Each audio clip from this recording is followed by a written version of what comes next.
For this upcoming podcast with Ann Marie Fleming, I'll be speaking to her about her new film, Can I Get a Witness?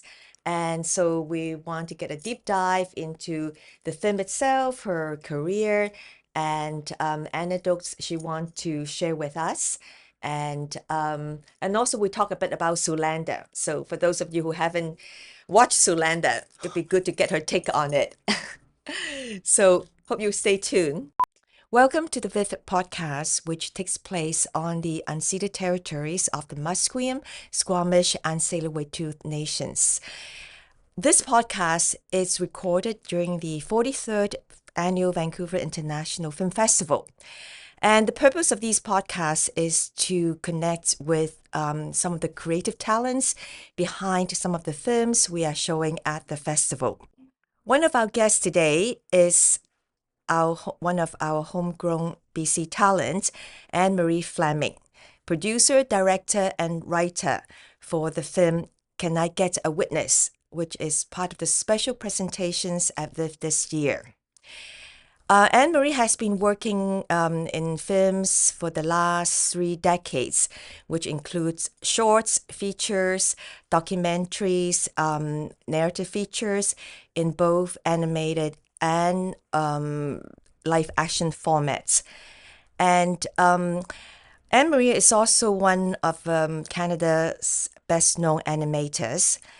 And her last animated feature, Window Horses, won the Best Canadian Film and Best BC Feature at the 2017 Vancouver International Film Festival, as well as a host of awards at other international festivals. Her latest film, Can I Get a Witness, is a fable that is set in the future when people lived in, peaceful and sustainable environment.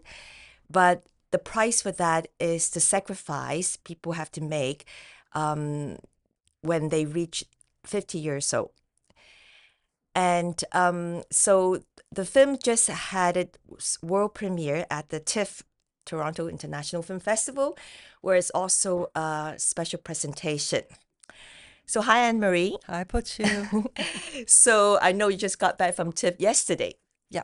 So, it must be quite exciting for you to show your film to the world for the first time. So you still have your lots of adrenaline in your system? Oh, I took a few days out after TIFF and went into the country, oddly, Okay. to chill out. What was really nice was a lot of the cast and the crew came out to support the film, which was very meaningful. Yes, we had a couple of really great screenings. It's a very moving film. Mm-hmm. Well, I forget to mention the cast is with Sandra Oh and also 2 young actors, Keira Jang and Oulette. Yeah. And so, Anne Marie, I know that you have been working for many years or developing, a film project based on your great-grandfather, Long Taek Sam, in which you make a documentary in 2004? 2003. 2003. So I was a bit surprised when you told me that you have this film coming out. So what made you pivot to work on this film? I mean, what compels you to make a film on this topic? Well, I have many projects that are going at the same time. I mean, you must know how long and difficult it is to make a film. So I do have my animated feature, Shanghai Follies, that's based on my great-grandfather and his life as a Chinese vaudevillian acrobat, a magician, blah, blah, blah. But that's a long road. I mean, I've been working on that for almost 25 years. And this piece, Can I Get a Witness, I really started writing...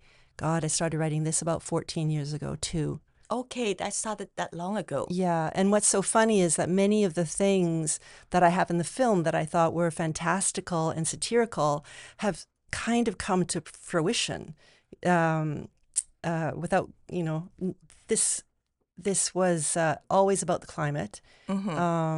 But also it was about our unsustainable way of living. And since we are all living longer and we have more stuff, how is this going to be sustainable? So those were the questions that I was dealing with back in 2011, maybe, when this big wind came through and blew down 10,000 trees in Stanley Park. So when I was still living in the West End, that was still 2006, I think. So this has been percolating for a long time.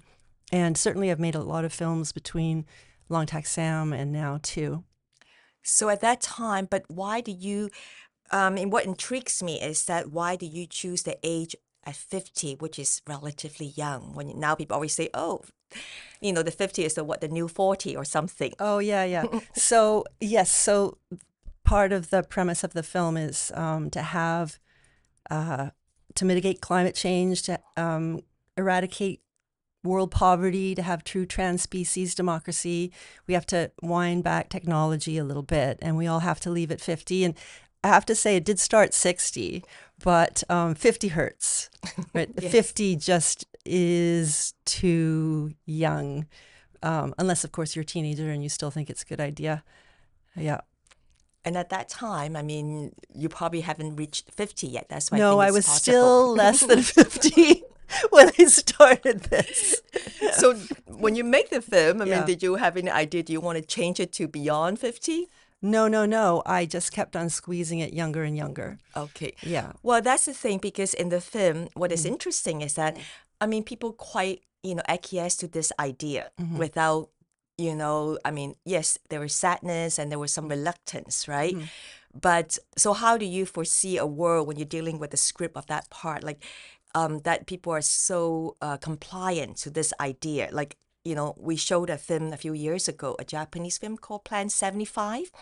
So that was about voluntary ending of their life, So 75 makes more sense, And so did you ever think about that part that, people are sort of so accepting of this idea without... It was never supposed to be a reasonable proposal. It was always supposed to be satirical and inciting and to start a conversation, because of course 50 is too young. But, I'm an English lit person, and so Jonathan Swift, who was the Irish Anglo satirist, in the 18th century, he wrote this piece called A Modest Proposal, where, with the starvation, the potato blight in Ireland, he suggested that people eat their children because there's too many kids and they could get protein that way. And it caused a huge kerfuffle. But of course, he wasn't serious. And in this case, too, I'm not seriously suggesting that people end their lives at 50, but it does solve a lot of problems. It's before you start taking out. It's before you start going, ow, my back. Or, you have to go to the doctor. Your insurance rates go up. You have, you're the sandwich generation. You have aging parents. You have children. All of these things. Life gets very complicated for most people by the time you hit 50. But I was thinking that no matter what it is, we have a problem with consumption right now on this planet. And this film posits that we are consuming too much time. And we're going to have to do something. Like for some people, there's going to be some sacrifices. For other people to come up to the same modicum of living. Obviously, this is seen from a North American point of view where we all have a lot. It's just a conversation starter. Like, what would you be willing to do? And, we've got this sister website that we put up, which has like a carbon calculator. Because, we're living, while I've been making this film, I mean, it seems like a lot of my people in my life who've passed, they're my age or younger. But for our life expectancy is well past 50, it's well past 60, past 70, for most people past 80. And we don't think that we have any agency. Everybody's thinking, well, what one person does doesn't make a difference. It has to be systemic, it has to be governments, it has to be blah, blah, blah. But there's like 10 billion of us on the planet, more, we're all, my idea of thinking of this is like we're all like part of a body, like we're part of the world, we are part of nature, like we're all little bits and pieces, and it's like a cell, it's like every cell in your body. If we all are doing more of this and less of that, we can make a huge difference. Like, 50 plus 30 years plus 40 years, that's a lot of days. That's a lot of, do I turn off the light? Do I walk? or do I do something else? So it's just a way of thinking, and of thinking that we're not alone. None of our actions are actually individual actions. Well, one of the things I think people would notice is that there's no digital device. Yeah. No iPhone, no iPad. So that will decrease a lot of online ordering, from That's true. right? That's right. Well, I thought, and also like, I mean, I don't remember seeing a car. Was that a car? I think one, but No, very there's few a travel. yeah, there are some. It's not that there's no technology. It's that there's no unnecessary technology, and there's very little personal technology. Yeah.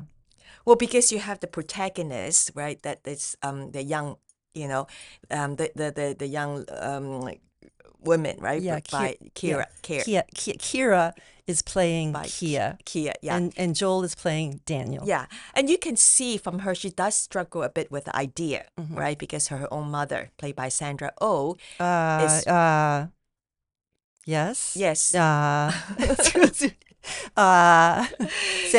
Sandra plays Ellie, Yeah. who was in the first cohort. So 25 years ago, she was when everybody signed on to this and decided this was a good idea and signed the declaration. She was the first cohort that had to witness what was going to happen. And what happens is that everybody has to leave, and that because there's no technology, artists have to document it, sort of like court reporters. And so teenagers, like a lot of part of the world, they have to do service. They have to do a couple of years of service. And if you have artistic inclinations, you can do this. So she's trying to lead her daughter, I don't know, gracefully, gently, supportively into this new role, because it's Kia's first day on the job. Well, I thought it's a nice portrayal of her kind of ambivalence, right? I mean, you can like intellectually, you can think of something as a good idea, but when it happens close to home, Yeah, well, then your emotions, I think that she's in the beginning. It's not that she's ambivalent about the job, and she doesn't question the necessity for the job. But she's like a teenager, so she's also kind of bummed at her mom at the same time that this is all happening. And I know you shot the film in Powell River. Yeah. So was that something that you have in mind when you wrote the script? Why not in Vancouver or somewhere else in BC? Well, also many years ago, I was invited to teach animation and then just some filmmaking to this digital film school up there that Tony Papa started. So it's like these teenagers from different communities come in for their last year, and it's like this intensive film program. And so I was around all these 17-year-olds, and I was just sort of amazed by them, like they don't have that much experience, but they're also very confident. They have all these family issues, but, they're super young and they don't really have that much visual literacy training, but they seem just by osmosis, like the work that they're doing is so interesting. And so also I heard that when you're 17, your cerebellum hasn't joined yet. And so you can be quite advanced in your thinking, but you can't always, there's a little logic gap, or things are a little more compartmentalized that maybe when they actually touch. So I don't know if that's true or not, but it's a nice image. So this is sort of, when these two leads, their brains are just starting to touch. Well, talk about these two leads, I think they do a very commendable job, really good, especially Keira is her first acting job. And whereas Joel Oulette, he was cast in Trickster. He was the lead in Trickster. Yeah. So so how do you go about finding Keira for this role? I did an open call, and so I looked for a couple of years for who would be Kia. And there are just amazing talents all across this country. There's so many talented young women. When I saw Keira, though, she had something that I was looking for specifically in this character, and yeah, I liked her take on it, and I always wanted it to be Keira Jang, but we did keep on looking because, to get funding, you need, you need people with a proven track record, or, names that are recognizable, and it's still like that, unfortunately. But Keira is just so, so talented. Yeah. So I hope, it's not like this is her first acting experience. It's like this is her first film. I see. So, yeah. And Sandra, because you know Sandra, Yeah. who was your executive producer for Window Horses. Yeah. And I guess it's not too difficult to get her to play, in the film. Yeah, I've just got her on speed dial. Can you be in my film? No, no. So Window Horses, that was weird. That was really synchronicity that I got to work with Sandra. I mean, we've been friends for a really long time, but she's been busy. And when I did Window Horses, and I thought, oh, how am I going to get funding? I need, because the central character is my stick girl, my avatar, my stick girl. And I thought, somebody said, oh, you should try, an Indiegogo campaign and blah, blah, blah. And I thought, who's going to listen to me? Like, who's going to listen to me? I need somebody to help amplify this message. So I asked if Sandra would be my voice because, she knows Stick Girl and she knows me. And I thought it would only be a couple of hours of her time. And so I thought it would be small enough that she could sneak me in. And in fact, she had just stopped 10 years of Grey's Anatomy, and she actually had this space. And she loved, like I had made, that took me years and years to make too. So I had made a storyboard, an animatic, and then a storyboard. And then I turned that into, I couldn't get funding. I turned that into a graphic novel, and I sent her the graphic novel. And something in it really resonated with her personally. And she came on because she had the time, but also she loved it, and she became the spokesperson for that film. It was amazing. And so, I approached her. What was that? 2014. So jump ahead almost 10 years, and she also really resonated with this story because of, well, its treatment of end of life, really, and acceptance. I didn't think that I was making a film about death. Yeah, I was making a film about climate and a discussion about what we're willing to do for the greater good, what we're willing to do for each other. But also, what comes with climate, and especially for younger people, is this sort of anticipatory grief, And for us who are older, dealing with dying friends, dying parents, all of this stuff, is that it's also anticipatory. Like, there's an end coming, and we're also sad, and yet we don't talk about death very much in this culture, not in a Western culture. And so I think that's what a lot of people, including Sandra, were interested in, like how everything's slower and more gentle, and we're talking about death, and it's not. I mean, it's emotional, but it's oddly not sad. For people who haven't seen the film, I want to let them know it's not morbid. No, right? It's not morbid at all. No. And when you capture a couple of scenes, it's almost like the end of life. It's the ritualistic. Yeah. When the couple played by one of BC actor Pat Ratner, Yes.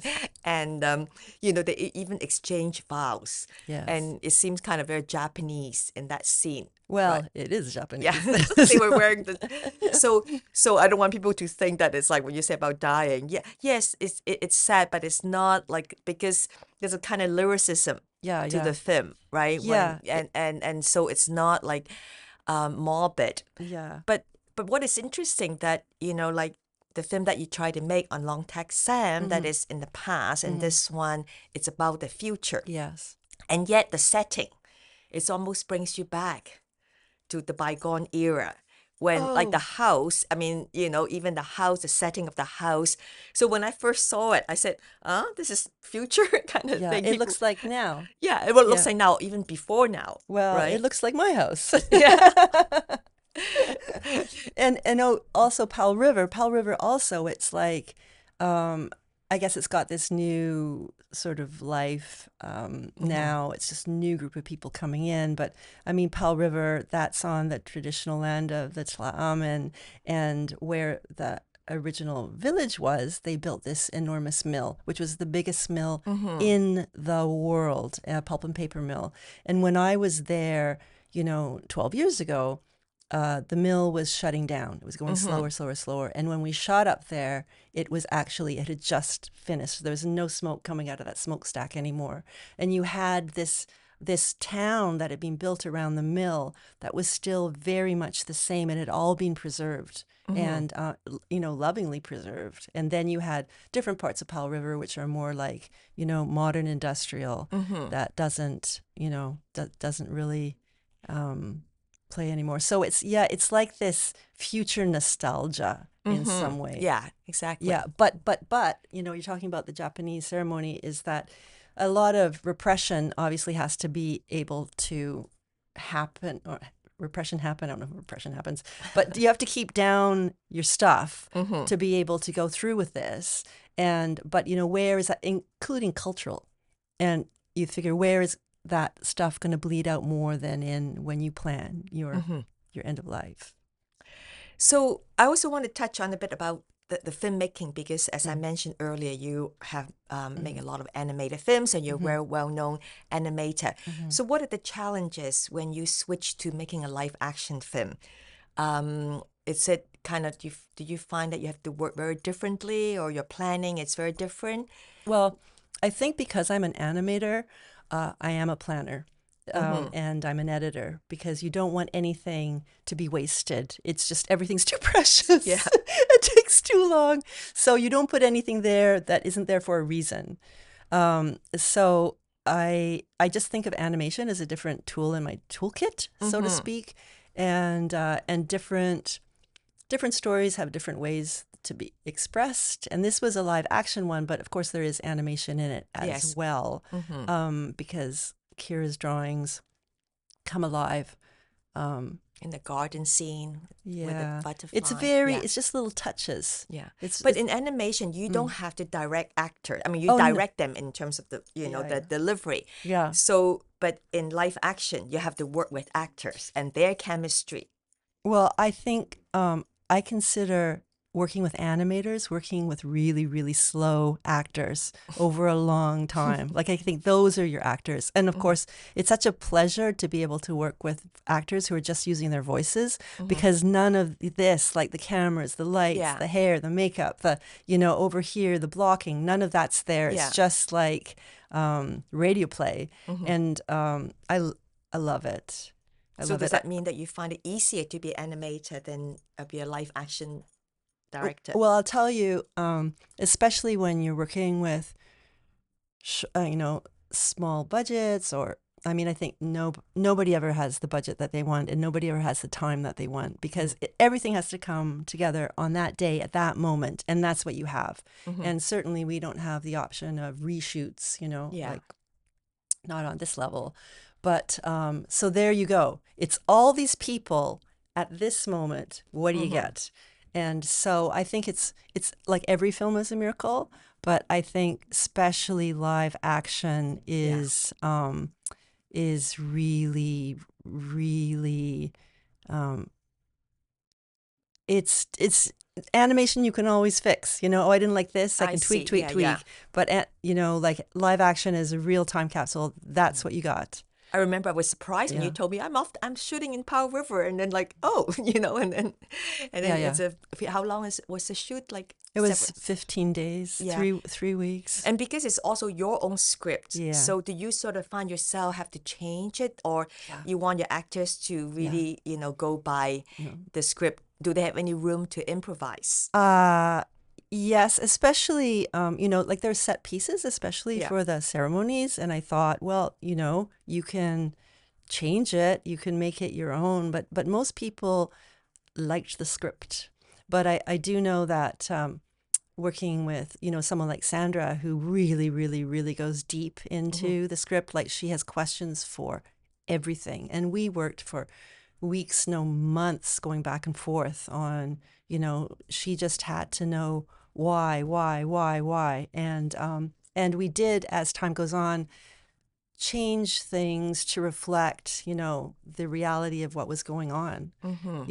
I also just wanted to go back to something you said before about, how could this all happen? Because in my mind, the emergency is now. This is the emergency. The floods, the fires, the droughts, the pandemics, the emergency is now, but it still doesn't seem to be enough for some people to go, yeah, but what happened to made everybody change? But then look at COVID. Overnight, the whole world all decided there's not going to be any more planes in the sky. People are going to be in lockdown. That happened like that. And so it shows you, the discussion around the kitchen table was like, what are we willing to do for each other? Is this necessary? Is this too much? Is this good? Is this bad? Like people were talking about ethics all the time. And, since I wrote this too, now there's MAID in Canada. There wasn't even talk of MAID when I started this. So it's like, I'm going, oh, is this even the future? Things look, it's made this, I think, even more relevant, but also easier to see. It's just, I don't know how you would describe it. Some people want to say fantasy, but is it a fantasy? So, yeah, I mean, so how, like I said, now the film is coming out, and do you think would have and you have a distributor, a Canadian Yes. distributor for the film.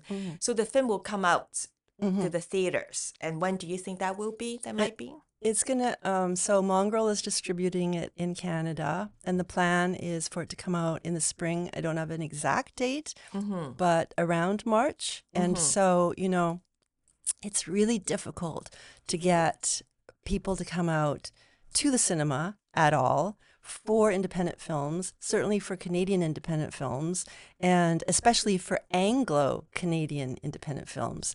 But I love the theatrical experience. I mean, what's so great about the festival experience is that you're going to see these films in full houses, and you get this dynamic between the people that you don't get if you go to a theater and there's 20 people there, or if you're home, munching on something, or scrolling. I mean, everybody says that, but to be there in a full theater and to have feelings and seeing other people are on the same ride with you, they may be understanding things in different ways, but it's touching them in some way. It's really it's a great feeling, it makes you feel less alone. Yeah. So Yeah. was that the experience at TIFF? I mean, did you get a lot of, you have a Q&A, right? Yeah. And so what are the question that you feel, what is the takeaway from that Q&A at TIFF? It was the questions were fantastic, and people were really moved. It's not a modeling film, as you said. It's beautiful. If anything, it's about how precious our time is, how precious this and beautiful this world is. But I would find people come up to me afterwards and say that, they would feel themselves starting to starting to weep, and then, but not exactly understanding why. And then they'll look, beside them, and someone else is doing the same thing. But it's not it's sort of cathartic, because it's not, it's like I said, it's not maudlin. But it is this need to acknowledge our, what we're losing, that there is loss. And I'm curious to see the kind of the reaction on the different age group, Yeah. whether on the older people and Yeah. then the younger people, Yeah. how they would respond to it, you know? Well, certainly younger people are not so fixated about this 50 is too young, Yeah. they're interested in other aspects of the film. But would they be able to sacrifice their digital device for the sake of the planet? That's the Well, thing. like the people who signed this, it's like the Paris Accords back in 1968, all those 18-year-olds who signed it. And you got a lot of great ideas when you're 17, 18 years old. And then, that in hindsight, you maybe wouldn't have been you're no longer as sure. You're no longer as certain. You know more stuff, and you see what the sacrifices mean on a different level. And you were saying that you always have lots of projects on the go, right? Yeah. So after this is done, seeing the world and then it's released, for your next project, would it be also along the theme of environments, or you want to still go back to the project about your great grandfather, Long Tak Sam? Oh, I very, very much want to make Shanghai Follies. But also I have other projects that are climate, I think, is always going to be an aspect of all of them because we're just living now. How can it not be? But one of them is called Gift Horse, and it's also Gift Horse. It also Horses? Gift Horse, and Okay. it also asks an ethical question. And it was based on when I was in Japan. I was born in Japan, but I'm not Japanese. But I went back as an adult many years ago, and on the news, well, I was always checking the news because I was trying to outrun a typhoon. Where do I go to avoid this typhoon? But also somebody had left envelopes filled with money in public washrooms, and people were turning them in because that's what you do. Japanese society, of course, you would turn it in. And on the news, people were saying, who is this, subversive, antisocial person who's been doing this and is, testing Japanese society? And I was going, wow. So what I've done is I've sort of moved that premise to Vancouver, present day. It's like, what would you do? What would you do with if you found the money? Would you turn it in? Would you use it for the greater good? What would you do? And is it going to be animated or live action for this one? That one is animated, and that one is live action. And Shanghai Follies will be animated, I think. So you're going to work on both projects and see which ones get the I have a couple others too, but it's true. I'm always writing. I'm always pushing. Like I said, 14 years for this film. But, the time was finally right. And you start making films in your 20s. Yeah. Right? Yes. And, yes. Yeah, I think my first film that showed at VIFF was your first year at VIFF, 1987. Is that right?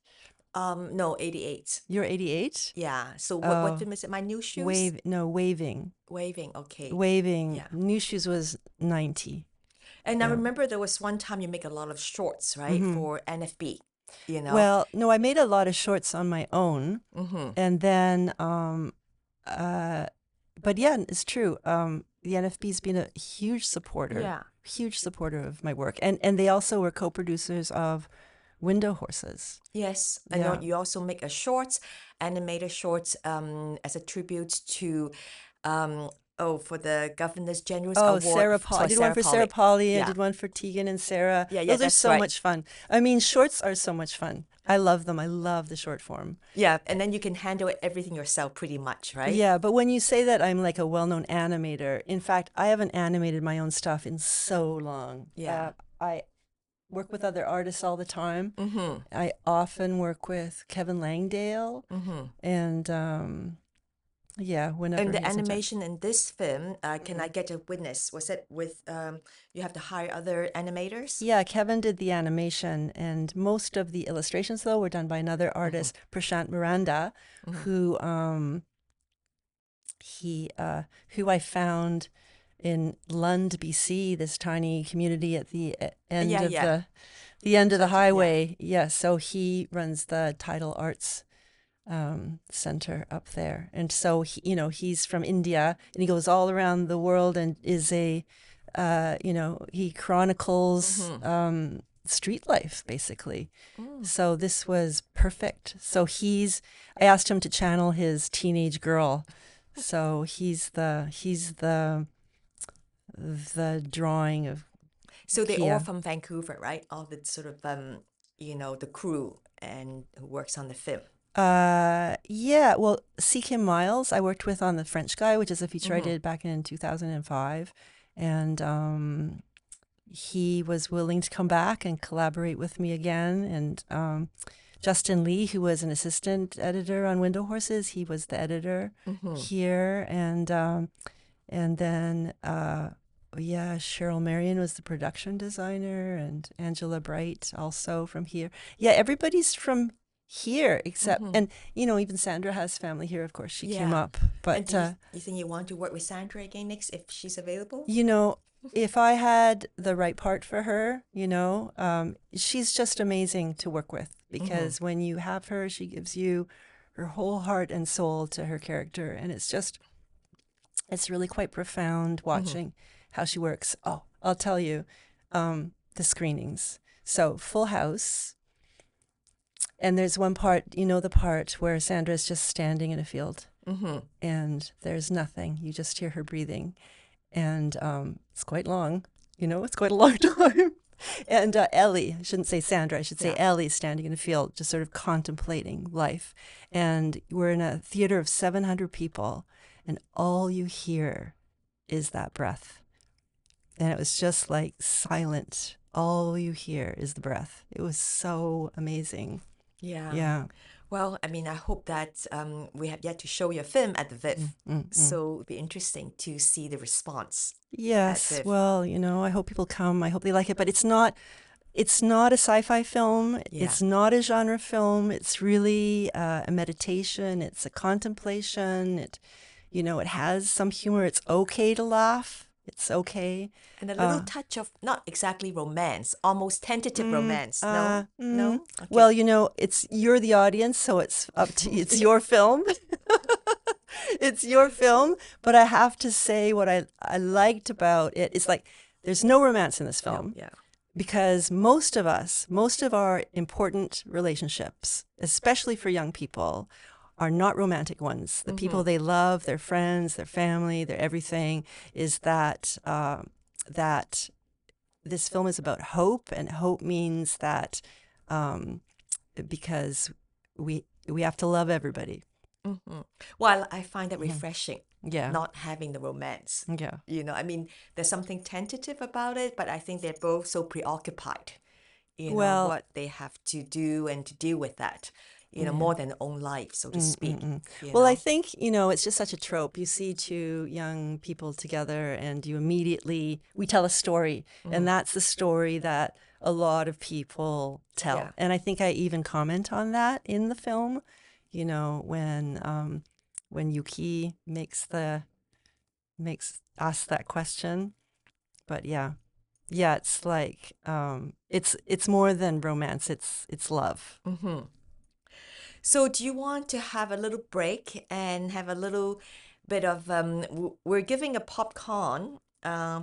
There are some questions there, some Ah, random yeah, questions. yeah. So if you want to pick one, You want me to pick it? yeah, you have to answer it, so you better pick it. I have Oh, no idea what it's they like are. fortune cookies. Sort of, I guess so. Do I I don't give know. do I give this to you? Okay, then I Okay. read it out. Okay. What's the most bizarre and weird film prop you have ever seen?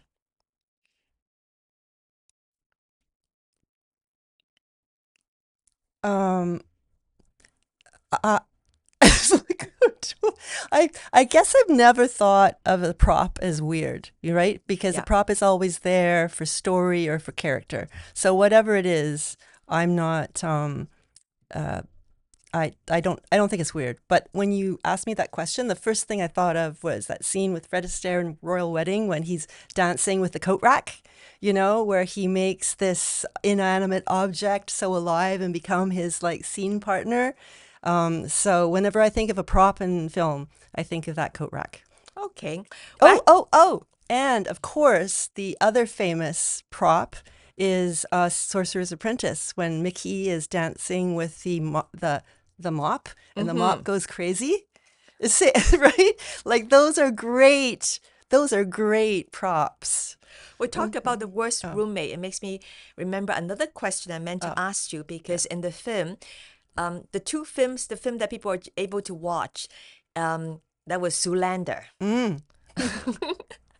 I was just thinking maybe one of the characters in Zoolander might be the worst roommate to live with. So why do you chose Zoolander as the film that people can Oh, the see? film. Well, I love Zoolander. But I mean that question gets asked to me, and it's a personal choice. And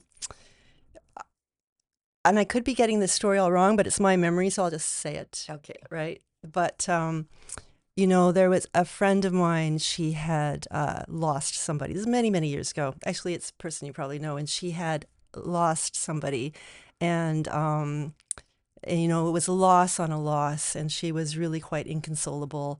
And so I invited her over, and I said, "Well, why don't we watch Zoolander?" And it immediately, it was a lovely evening because there's just so many laughs in it. And I think comedy can do that for you,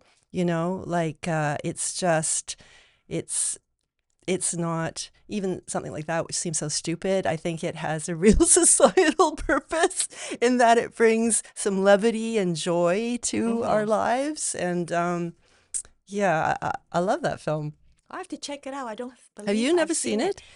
I mean, is it with Ben Stiller Yeah. and Will Ferrell? No. Yeah, Will Ferrell is in it. I know the character. That's a character from Yes. Saturday Night. Yeah, Right. but no, and Owen Wilson. Okay. Yeah, Yeah. yeah. Yeah. As Hansel, the supermodel. Yeah, That's one and then thing. like the hand, like David Duchovny is the hand model, and he's been able to he's aged, but he's been able to preserve his hand. Yeah. Well, No, I have to it's check it like out. it's very meaningful. Oh, and John Voight is in it. Oh, really? Yeah, Okay. yeah. Is Derek Zoolander's father? So I Yeah, think on that note, we're gonna yeah. wrap out We're gonna our end it on Zoolander. yes. Okay, sure.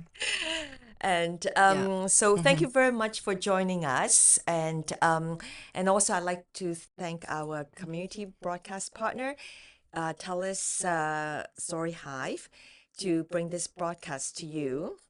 And for those of you who want to check out Vancouver International Film Festival program, just please go to www.viff.org for information.